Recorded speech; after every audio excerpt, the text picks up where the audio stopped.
paz do Senhor esteja nos vossos corações, amada família, fiéis à palavra, crianças, fiéis e servos do Senhor. Nesse momento trato-vos como amados e amadas. Vamos dar sequência à pregação, porque Deus nos prova, porque Deus nos prova tanto. Segunda parte, a primeira foi a última pregação semana passada.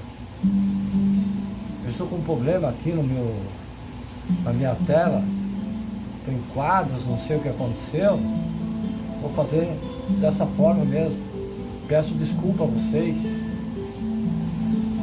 Deus Pai, a sua presença se faz necessária aqui, que o Divino Espírito Santo de Deus desça sobre nós e nos dê paz, harmonia no coração, entendimento, discernimento nessa palavra, que a vossa pregação, a vossa aspiração, nesse momento, através desse servo, que o sangue de Jesus, que remiu nossos pecados, expulse o demônio para as prisões do inferno e revista-nos com a sua armadura para nos proteger contra o ataque do adversário, que quer fazer comichão na mente das pessoas para desviar a atenção e o não entendimento dessa palavra. Então vamos em frente, amada família. Amém? Jó, um homem provado e aprovado por Deus, mas ele sabe o meu caminho. Prova-me e sairei como o ouro. Jó capítulo 23, verso 10. Estou certo, amados, que neste mundo sempre passaremos por momentos em que as pressões da vida presente nos levarão ao desespero, objetivando trazer-nos desconfiança quanto às promessas de Deus em nossas vidas. Quando passamos por intempéries, a diversidade pelo qual eu estou passando hoje, nesse momento, tribulação, nos parece que a simples ou plena convicção que temos de ser servo de Deus, pertencer à família celestial, ser seu filho, se torna um tanto irrelevante. Sabe-se, porém, que quando Deus nos leva a passar por provas assim, objetiva nos instruir, nos treinar. Você tem problema, amados e amadas, ou dificuldade? Responda rápido. Que em primeira mão, quando o curso de uma aprendizagem acelerada for lançado, você não vai gastar mais do que 30 segundos para responder, garantir sua vaga, responder que sim. Os acontecimentos narrados no livro de Jó se passam por dias dos patriarcas, sendo Jó realmente uma pessoa. O profeta Ezequiel faz menção dele em seu livro. Ainda que estivesse no meio dela, esses três homens, Noé, Daniel e Jó, eles, pela sua justiça, livrariam apenas a sua alma, diz o Senhor. O texto trata sobre o sofrimento do justo. Essa pregação, sempre vamos indagar, por que tanta gente sofre? Por que tanta catástrofe, tribulações, tragédias, injustiça social, fome, corrupção, desastres naturais? É claro que o objetivo dessa palavra não é tratar especificamente do tema, mas traçar pormenores sobre as provações que passou Jó e que também passamos do dia a dia, bem como seus propósitos. Provações, elas sempre têm um propósito. Jó era um patriarca da terra de Uz. Seu nome parece significar voltando sempre para Deus. A pregação sagrada aqui cita Quem era Jó? Este era um homem sincero, reto, temente a Deus, e desviava-se do mal, e nasceu 7 filhos e 3 filhas, e era seu gado 7.000 ovelhas, e 3.000 camelos, e 500 juntas de boi, e 500 jumentas. Era também muitíssima gente a seu serviço, de maneira que esse homem era maior do que todos do Oriente. Jó capítulo 1, versos 2 e 3. Vivendo bem com Deus, o próximo e a sua família, Jó é surpreendido repentinamente com uma série de grandes calamidades, tragédias que desabam sobre sua vida e sua família, destituído de tudo quanto tem, inclusive de seus filhos, de sua saúde. Jó fica totalmente desorientado, pois não sabia que estava envolvido a fundo num conflito entre Deus e o adversário. Diante de vestidas tão desastrosas, uma angústia profunda acerca-se da alma de Jó. Como reagir diante de tal situação? O que fazer, estando envolvido em tamanha calamidade? Jó estava convicto de haver um Deus no céu, capaz de contemplar todo o seu sofrimento. Era capaz de crer nele mesmo assim. Assim pôde manter-se de pé, com integridade, não buscou outros caminhos, não negou sua fé, mas permaneceu firme diante de todas as oposições. Qual um furacão tentava destruir a sua vida espiritual. As provas pelas quais Jó passou nos ensinam, amados, que nem sempre sofrimentos vêm a nós com o objetivo de nos castigar, mas para nos instruir. Um atleta busca alcançar uma coroa, não é submetido a uma disciplina rígida como castigo, mas com o fim específico de simplesmente prepará-lo para a competição, objetivando alcançar o prêmio almejado. É assim conosco também, amados e amadas. Estamos sendo preparados para a carreira que nos está proposta, Hebreus, capítulo 12, versos 1 e 2. Ainda que nos venham provas dolorosas, difíceis, desconfortáveis, nos entristecem da parte do Senhor, elas sempre redundarão um crescimento espiritual que nos ensinará sobre a doce e inefável amor divino, porque então deixar-se abater por calamidades e infortúnios, o eterno Deus certamente está nos contemplando nas nossas dificuldades. O escape não tardará. Adorando em meio às provações, me ponho a pensar sobre a situação de Jó na época. Como poderia alguém, enfrentando tanta oposição, sendo atingido por todos os lados, com tamanha dor, ser capaz de adorar a Deus ainda, manter-se firme em esperança? Haveria esperança para Jó? Haveria ainda esperança para aquele que se achava curvado sobre o peso de tamanha calamidade e tragédias? Como adorar a Deus em tal situação? Como reunir força para adorar a Deus debaixo de tamanho jugo, de tamanha tragédia? Não lhe sugeriu a esposa que amaldiçoasse a Deus e em seguida buscasse a morte?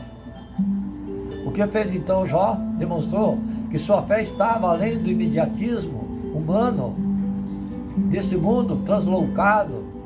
Foi capaz de respirar fundo, buscar força em Deus e reverenciá-lo, adorando. Aleluia! Adoração, do vocábulo latino adoratione, significa referência, veneração. Tanto o termo hebraico como o grego enfatiza o ato de prostração e referência. A verdadeira adoração acha-se intimamente ligada ao amor que devotamos ao Senhor. Não foi exatamente isso que fez Jó diante do Senhor?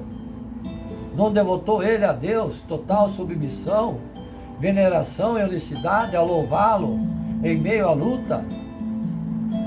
Diante da dor adversa, não hesitou adorá-lo e o adorou completamente após inteirar-se das calamidades que sobre ele e sua família se abatera. O patriarca levantou-se, rasgou seu manto, rapou sua cabeça, lançou-se na terra e adorou, dizendo: nu saí do ventre da minha mãe e nu tornarei para lá. O Senhor o deu e o Senhor o tomou. Bendito seja o nome do Senhor.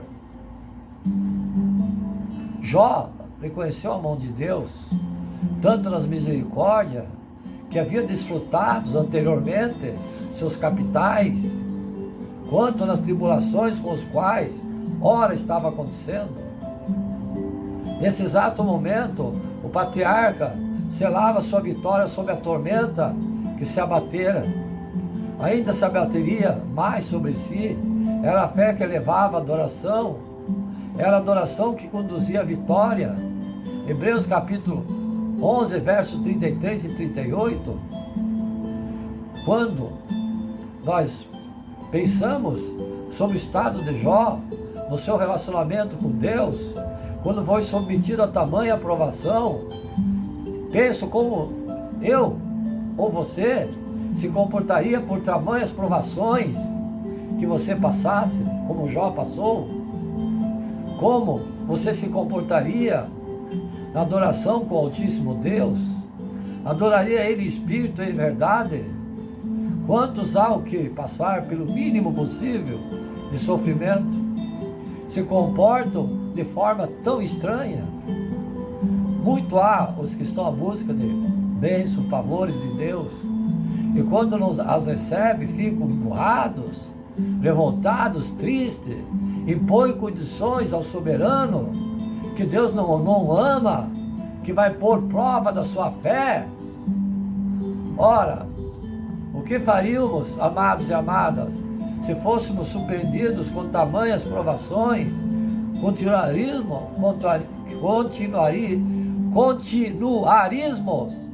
a adorar a Deus? Quando por agruras passarmos, situações difíceis, angústia, devemos confiar no nosso Pai. Ele está vivo e controla tudo. Não era essa confiança que Jó depositava no nosso Pai, seu Redentor, nosso Redentor, ao expressar de forma tão contundente o amor e o amor da sua alma? Ele exclama com a voz forte e vibrante: porque eu sei que o meu Redentor vive e que por fim se levantará sobre a terra. Jó capítulo 19, verso 25. Jó foi simplesmente perfeito, adorando a Deus. Quando tudo chegar ao fim, quando mais nenhuma esperança havia, quando tudo acabou, ele ajoelhou-se e prostrado adorou a Deus, agradecendo. Como eu digo, amados e amadas, não podemos reclamar o que Ele não nos deu. Temos que louvar, honrá-lo, agradecer tudo que Ele nos deu, desde a vida, desde a saúde, desde o alimento, tudo. Temos que reconhecer a sabedoria de Deus. Eu mesmo hoje, esse servo, está em pregações, passando por uma tribulação muito forte. Mas, como diz Jó, não podemos nos curvar. Não são pequeninas coisas que acontecem ou maiores que nos faz desistir de amar a Deus, desistir de adorá-lo. Temos que reconhecer, sim, a simpatia do nosso Pai. Ele é soberano em suas decisões e atitudes. Muitas vezes Ele silencia ao nosso respeito, e esse silêncio dói profundamente em mim, em vocês. Sei que não é fácil lidar com o silêncio de Deus. Eu fico pensando às vezes, amados e amadas, quando passamos tempo, muito tempo, orando, buscando a Deus, e não temos nenhuma resposta por parte dEle. Meu Deus, que desespero! Como é difícil o silêncio dói mais que as palavras. Eu que o diga. Como disse, estou vivendo uma situação difícil hoje. Grito por socorro ao meu Pai e ouço apenas o silêncio. O patriarca Jó viveu também essa situação que esse servo se encontra hoje. Depois de perder seus filhos, saúde, Jó ainda enfrentou a revolta da mulher e a incompreensão dos amigos. Tudo se ergue contra a gente quando se é servo de Deus. Jó ergueu os céus 16 vezes. A mesma pergunta: por quê, por quê, por quê, por quê? A única resposta que recebeu foi o silêncio de Deus. Jó expôs sua queixa 34 vezes. Ouviu uma resposta apenas: o silêncio. Quando Deus falou com ele, não respondeu sequer uma de suas perguntas. Ao contrário, fez-lhe 70 perguntas, revelando a sua majestade e seu poder. Seu Pai, amados e amadas, fica em silêncio diante das situações difíceis que nos encontramos, certamente é porque está trabalhando em nosso favor. Enquanto você dorme, Ele trabalha. Não deixa de ser nosso Pai sempre, não nos abandona. No momento certo, Ele vem em nosso socorro. Observe a mulher de Jó. Quero aqui também deixar um lembrete aos fiéis da palavra, amados e amadas, de que horário perfeito para falar com o nosso Pai, melhor é às 3 da manhã, porque na madrugada Ele está sempre disposto a ouvir a sua oração. Isso não quer dizer que Ele não ouça. Eu não disse isso. Eu disse que é o melhor momento para falar com o nosso Pai. O texto bíblico mostra que a mulher de Jó tinha sobrevivido a calamidades que quase destruíram totalmente sua família. Diante de tão degradante situação, ela não vê necessidade de Jó manter-se íntegro para com Deus. Ela dá então conselho ao seu marido. Que conselho é esse?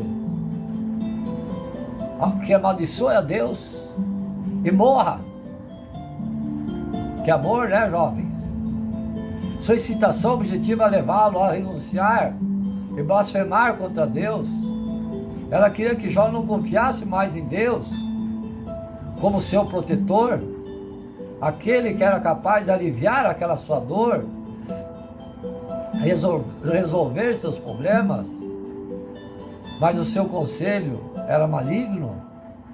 Não sei se é uma função do ódio de Deus devido ao que sucedeu a Jó, ou pela vontade de ver o marido livre de tanto sofrimento.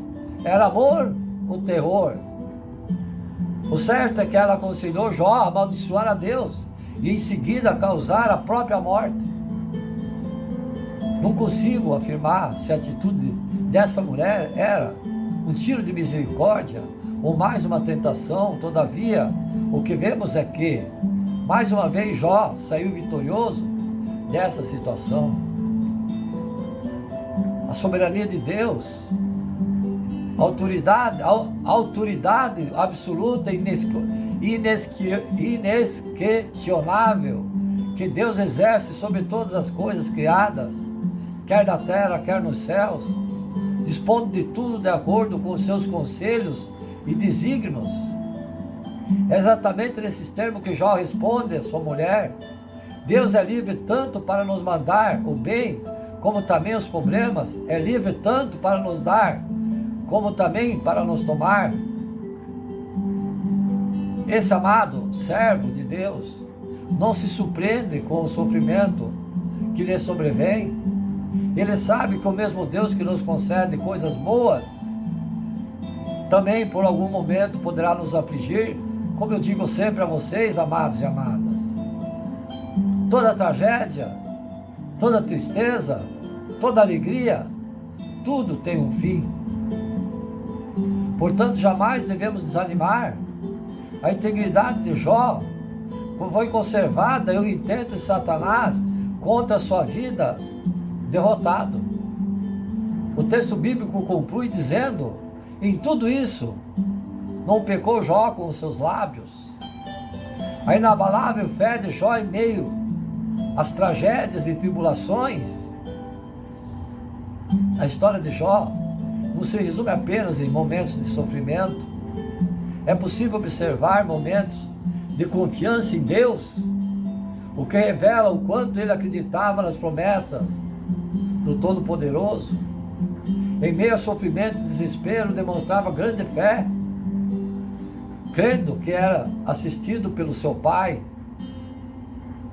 Jó exclamava: porque eu sei que o meu Redentor vive e por fim se levantará sobre a terra.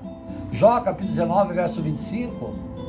Em meio de tantas lutas, dores, depois de ter perdido tudo, sendo severamente acusado por seus amigos, familiares, vem nos mostrar aqui, estava um homem de crenças e convicções profundas num Deus justo e Pai. Jó faz declarações firmes de alguém que confia plenamente no seu Pai, o mesmo que havia de fato dado tudo e também tirado, mas que por sua soberania sabe o melhor caminho dos seus 7 filhos. Muitas expressões citadas por Jó mostram sua convicção plena no Deus Pai. Então Jó se levantou, rasgou seu manto e rapou a cabeça e se lançou em terra e adorou. E disse: não saí do ventre de minha mãe, não tornarei para lá. O Senhor deu e o Senhor tomou. Bendito seja o nome do Senhor. Em tudo isso Jó não pecou, nem atribuiu a Deus a falta alguma. Jó capítulo 1, verso 20 e 22. Porém ele disse: como fala qualquer doida, falas tu. Receberemos o bem de Deus e não receberíamos o mal? Em tudo isso não pecou Jó com seus lábios. Jó capítulo 2, verso 10. Ainda que ele me mate, nele esperarei, com todos os meus caminhos defenderei diante dele. Jó capítulo 13, verso 15. Porque eu sei que o meu Redentor vive e que por fim se levantará sobre a terra. E depois de consumida a minha pele, contudo ainda a minha carne consumida, verei Deus. Vê-lo-ei por mim mesmo, e os meus olhos e não outros contemplarão. Jó capítulo 19, verso 25 e 27. Bem, eu sei que tudo podes, que nenhum dos teus propósitos pode ser impedido. Com o ouvir dos meus ouvidos, ouvi, mas agora te veem com os meus olhos. Jó capítulo 42, verso 2 e 5. No final dessa história, Jó, o Senhor vira ali o cativeiro. Aliás, todas as coisas sempre estiveram debaixo do mais perfeito controle do Pai. Embora sob as mais terríveis provações, Jó nunca deixou de confessar a sua fé no Senhor. Em momento algum faltou no seu coração confiança no seu Redentor. Em Jó aprendemos que em meio a dores não podemos confiar na nossa própria justiça para alcançarmos de Deus a solução para nossas aflições, nossos sonhos, nossas dores, nossas tragédias. Aprendemos também que em toda e qualquer circunstância Deus tem um propósito para seus filhos. No sofrimento nos tornamos mais receptivos à voz de Deus, nos voltamos com mais zelo ao Senhor, buscando por seu socorro. Aflições nos sobrevêm em todo momento. Estejamos certos disso, amados e amadas. O propósito de Jesus enfatizou: tenho-vos dito isso, para que em mim tenhas paz.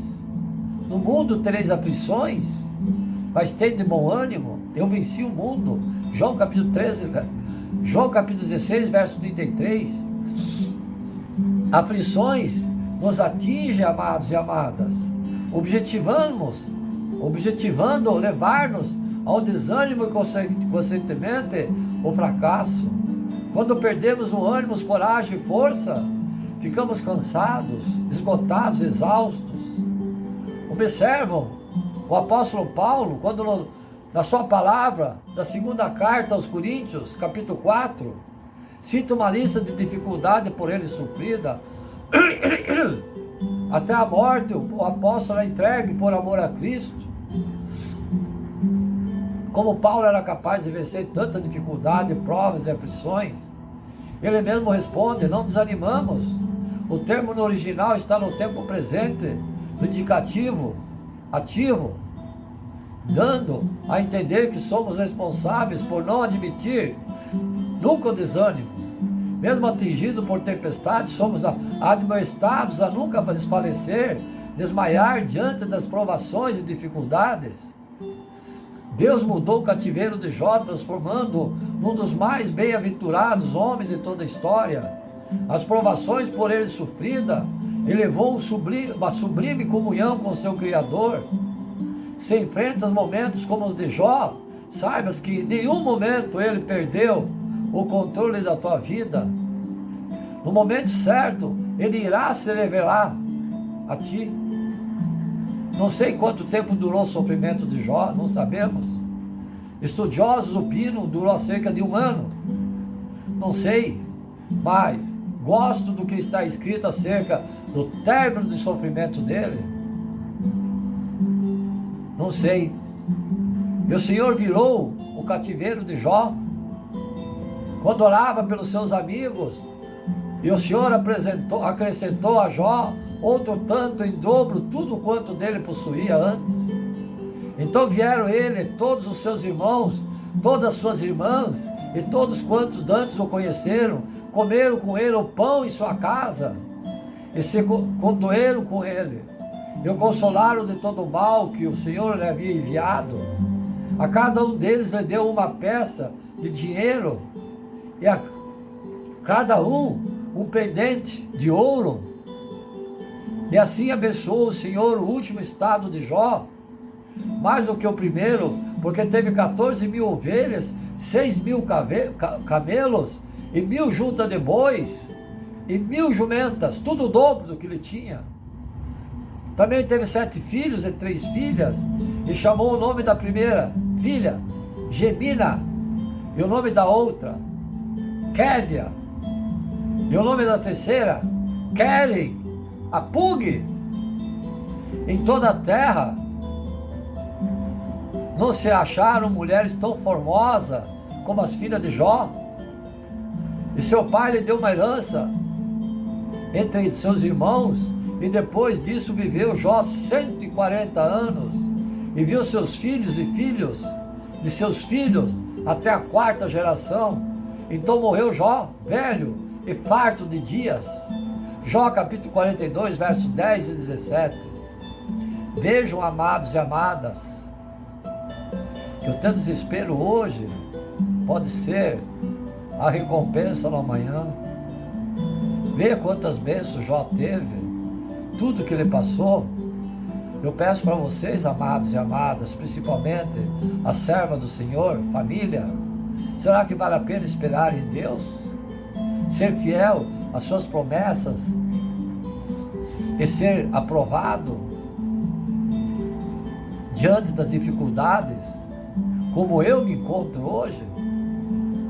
Pense nisso, amados e amadas. Que o Senhor nos ajude a confiar no nosso Pai, que Ele vive para sempre em nossos corações, porque Ele é o Deus, tem piedade e misericórdia.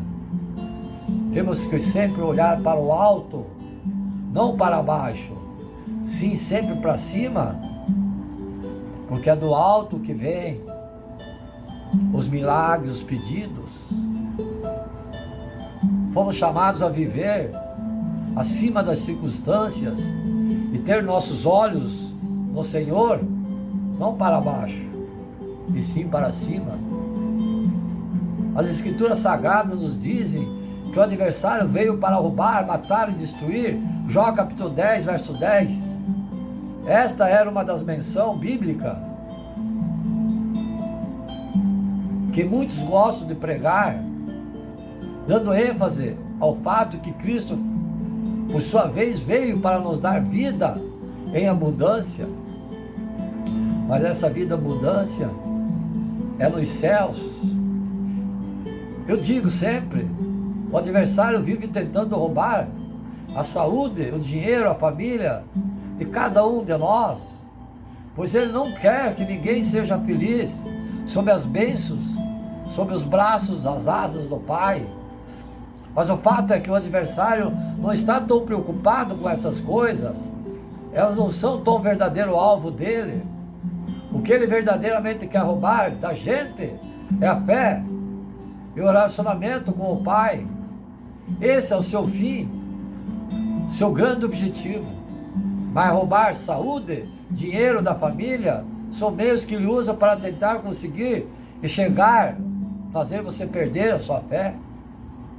Portanto, precisamos aprender a viver olhando para o alto, com nossos olhos fixos no Senhor, todo o tempo, independente das circunstâncias que estão na nossa volta, tragédia, tribulações, depressão, desespero, doença. E o processo de ser mais vencedor tem tudo a ver com isso. Resistir às provações, resistir que a sua fé não enfraqueça. No fim da prova, Deus não somente nos dá vitória igual Jó, como também nos ensina a pegarmos mais a Ele, vivendo acima das situações externas. A geração atual de crentes vive olhando somente para as coisas terrenas, prosperidade, cura, milagres, vantagens. Não tem olhos para Deus. Nossa pregação hoje enfatiza o que é o terreno. Quase não se leva as pessoas que olhem para o Pai, mas segundo a exortação bíblica, devemos levantar os olhos para Deus. Portanto, se fosse ressuscitado juntamente com Cristo, buscais as coisas lá do alto, onde Cristo vive, assentado à destra, à direita de Deus. Pensai nas coisas lá do alto, não nas que são aqui da terra, que são prosperidade, vantagens. Porque morestes, e a vossa vida está oculta juntamente com Cristo em Deus. Colossenses capítulo 3, verso 1 e 3. Note, amados e amadas, o mandamento da palavra que vem como um imperativo: buscar e pensar nas coisas do alto, não nas que são da terra. Em toda a Bíblia vamos encontrar advertência quanto ao termos que os olhos para o alto, em vez para baixo. No tabernáculo de Moisés, Deus o mandou construir segundo o exato modelo das visões que ele teve lá no Monte Horebe. É impressionante a ênfase e figura que o Senhor deu desse assunto, quando mandou Moisés fazer as 4 coberturas que se sobrepõem como um teto da tenda revelada. O Pai Celestial mandou reproduzir, pois a arte não era meramente humana. Deus havia enchido os artesãos com seu espírito para que pudesse executar o modelo divino por ele ordenado. Portanto, quando alguém entra na tenda da revelação, se queria ver algo belo, tinha que olhar para cima, para o alto. Mas se conservasse seus olhos no chão, não viria beleza alguma, pois Deus nunca mandou que fizesse nenhum tipo de piso. Ele não habita o abismo, onde acampavam, utilizando-se da própria terra no local. Enquanto o teto era indescritivelmente belo, o chão era feio de terra. Assim também na vida cristã, amados e amadas, a beleza do andar com Deus está quando aprendemos a olhar para o alto, para contemplá-lo. Mesmo que para as coisas celestiais, não há beleza numa vida de preocupação somente terrena. Não há nada espiritualmente belo no Evangelho, que só prega sobre dinheiro, prosperidade, curas, capricho, vantagens, mais vantagem desse mundo, como se isso fosse tudo da Bíblia. Não se engane, amados e amadas. Nossos olhos devem se levantar para cima do que terreno. Sejam os atrativos desse mundo ou as circunstâncias negativas que nos cercam, devemos olhar para o alto todo o tempo. Crentes que só se preocupam com dinheiro e seus negócios não servirão ao propósito divino da colheita das almas, pois para se ter a sensibilidade espiritual de ver necessidade dos perdidos, é preciso tirar os olhos das coisas terrenas e levantá-los para o alto. Jesus mesmo disse: erguei os olhos e vei dos campos, pois já branqueio para a ceifa. Jó capítulo 4, verso 35. Amados e amadas, vejam as igrejas, certas igrejas, abalotrada de pessoas que vão lá não para cultuar o nome de Deus, vão lá para cultuar a idolatria, seu bolso, dinheiro, prosperidade, vantagem em negócios, vão lá somente para isso, não para cultuar e adorar o nome de Deus. Então assim,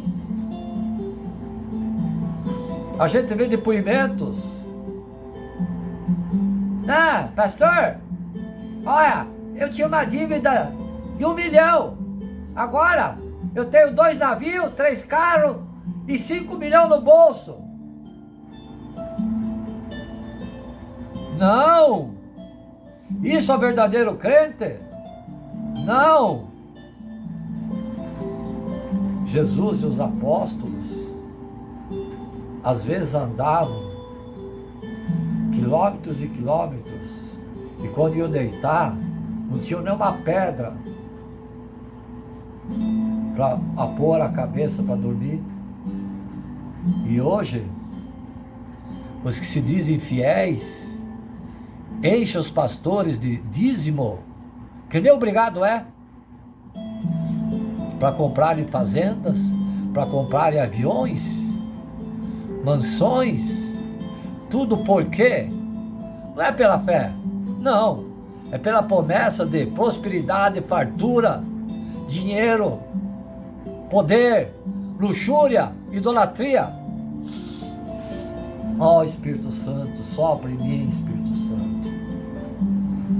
Porque o Mestre disse aos seus discípulos, porque enquanto eles só haviam pensado em buscar comida e saciar sua fome naquela aldeia samaritana, Jesus se preocupa em ganhar aquela mulher que estava junto ao poço de Jacó.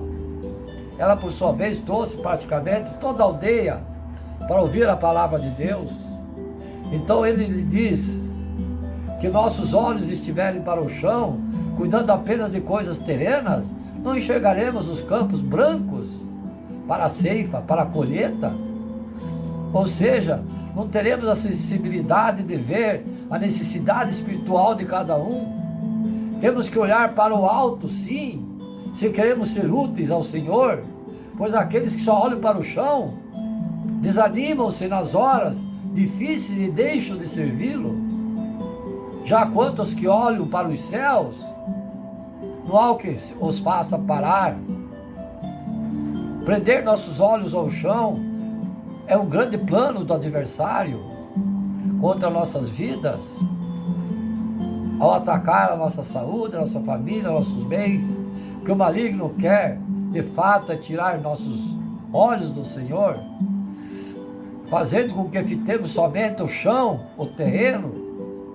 Embora, como diz meu pai, tirar os olhos da terra não significa tirar os pés do chão. A perda do pregametismo e da disciplina.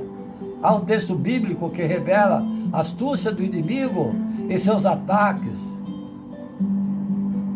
E veio ali uma mulher possessa de um espírito de enfermidade. Havia já 18 anos. Andava ela encurvada, sem de modo algum poder endireitar-se. Vendo a Jesus, chamou-lhe e disse-lhe: mulher, estás livre de enfermidade. Impondo-lhe a mão, imediatamente se endireitou e dava glória a Deus. Lucas, capítulo 13, verso 11 e 13. Essa mulher andava encurvada por quase todas as décadas e não havia meios de se endireitar, pois sua doença era espiritual e não física. Oh, quantas doenças espirituais somos acometidos! Tratava-se de um espírito maligno, de enfermidade, um agente do adversário prendendo o seu corpo. Uma figura aqui, essa mulher vivia olhando somente para o chão, sua costa encurvada impedia de andar olhando para o alto. Podemos ver em operação na vida dessa mulher um verdadeiro plano maligno contra cada cristão. Cristo disse que ela estava numa prisão de Satanás. Por que motivo não se devia livrar desse cativeiro em dia de sábado? Essa filha de Abraão, a quem Satanás trazia presa há 18 anos, Lucas capítulo 13, verso 16. Entrar numa prisão, o adversário, não quer dizer que o próprio príncipe das trevas a prendia pessoalmente, pois já vimos que era o enviado dele, o espírito de enfermidade, quem realizava os trabalhos. Mas Jesus mostrou que tal espírito maligno só estava cumprindo ordens de seu chefe, o que nos permite ver o plano do adversário e a execução era do subalterno dele. Porque é importante notar isso, para entendermos que o inimigo não nos ataca só por atacar. Ele tem planos estratégicos para tentar nos derrubar e devemos nos prevenir, nos blindar com a armadura do sangue de Jesus contra ele. Que tipo de prisão era essa que Jesus mencionou? Não era doença nem o espírito de enfermidade em si, mas o ponto ela levava essa mulher. Ele levava essa mulher. Ela não podia olhar para o alto. É isso que o diabo quer, que tiremos os nossos olhos de Deus.